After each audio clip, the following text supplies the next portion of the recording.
Sneezing, dog play secret. Dogs sneeze on purpose during playtime, and it's not because they've got something up their nose. That sudden snort isn't about dust or allergies, it's actually a secret signal between pups.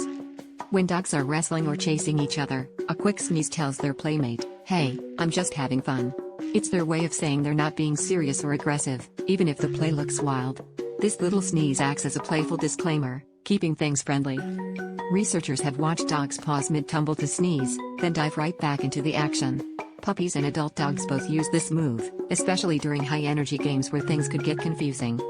So next time you see your dog let out a dramatic sneeze in the middle of play, remember, they're just making sure everyone's in on the joke.